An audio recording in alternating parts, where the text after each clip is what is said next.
With respect to Keystone, I've been clear in the past, Pete, my position hasn't changed, that this is a process that is supposed to be followed. Right now, you've got a case pending in Nebraska where the pipeline would run through, in which a state court judge has questioned the plan. And until we know what the route is, it's very hard to finish that evaluation. Let's welcome back to MidPoint now. Representing the 5th Congressional District in Arizona, Matt Salmon joins us once again. Congressman, earlier today, the U.S. House, as expected, did vote to approve the Keystone XL Pipeline. There is now the matter of the Senate, but they may lack the votes to pass. Your comments on the House passing it, what you think will happen in the Senate, and then the President has said, regardless of what you folks do on the Hill, he's going to put the pen to this, and it's going to get a veto no matter what.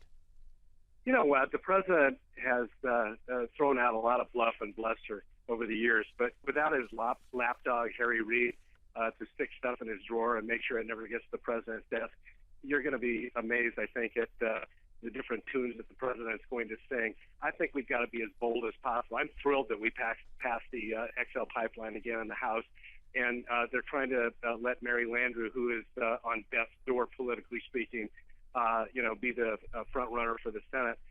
If they're crazy enough to just throw her under the bus, then they kind of deserve what they get. We'll get it through the Senate and the House right after the session begins again. I mean, it's already been 3 years too long.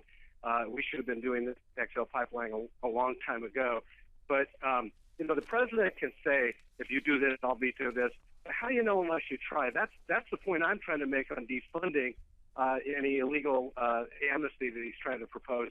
He can say all he wants, but until he actually has to be confronted with the decision. Remember, this is a guy that as a state senator voted present a large portion of the time. He didn't even have the guts to vote yes or no, or the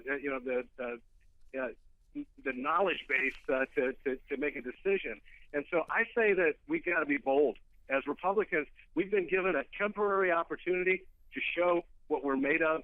And I say we be bold on everything, and we stick stuff on the president's desk. Not that we're second guessing and saying, well, is he going to sign it or not? Let's give it to him. I mean, when I was in Congress before, we put welfare reform on the table for Bill Clinton 3 times. 3. He vetoed it the first 2. The third time he signed it, took credit for it. So you know what? I think we do the same thing to this president. We use death by 1,000 cuts, and let's do whatever we got to do to wear him down and force him to do the right thing. Congressman, I got to tell you, though, there are those people out there right now who will look you right in the eye and say, Republicans don't have the stones to get it done right now, and you're the one who said you got to push forward. Is there enough intestinal fortitude, for lack of a better word, amongst the Republicans now to really get this done and go nose to nose with the president? I'll tell you what, I believe that there is. I think that the new crop of people that's come in is going to give everybody a real shot in the arm. I think Republicans in the last few years have played it safe as much as they can and tried to march in place and just not create any waves and playing not to lose. That's not what I came here to do.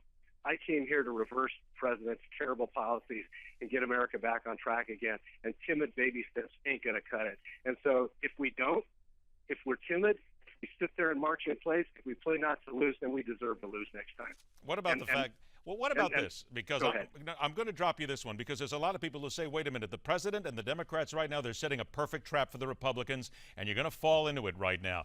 You're not going to look like the adults in the room at this point, and the president and the Democrats are just thinking right ahead to 2016, and you guys are going to make it clear for them by basically being the children in the room. What do you say to those critics? Well, everybody said a year ago, when we challenged the president on Obamacare, and it ended up in a stalemate, everybody said that the Republicans were dead, that we were done dead. Well, how did that work out in the last election?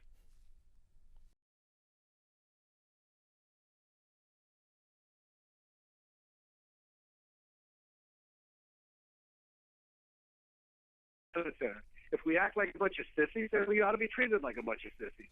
I didn't come here to play that way. Is that really just it? You got a couple of Republicans there who still you're afraid just maybe a bunch of sissies and not really have those stones? Yeah, there are some that are like that, but you know what? They also are afraid of the voters. And I think that, I can't remember the guy that said this, but it may have been Rayburn. He said, they don't see the light until they feel the heat. And what's happening is, I put this letter forward about a week and a half ago, and everybody was wringing their hands about it. No, we can't do that. And then it started gaining steam. It went from 50 to 63, and the switchboard starts lighting up here. Constituents across America saying, yeah, you guys have the guts to do what we say. Use the power of the purse. That's what it's there for. Assert your constitutional authority. And guess what? People fear the voters more than they fear the press. All right, Congressman, the tooth and nail is out. You're the hammer. I got that feeling here. So I'll tell you what, we're all out of time, but we'll talk to you again real soon and see how things go, because it looks like it's going to be a fun time inside the Beltway. Thanks a lot, Congressman Matt Salmon. Thank you. All right. Still ahead here on MidPoint, warnings to the people of Ferguson and those who want to be part of the next potential riot, and find out why D.C. is a lot more than just stuffy lawmakers hanging around for free lunch.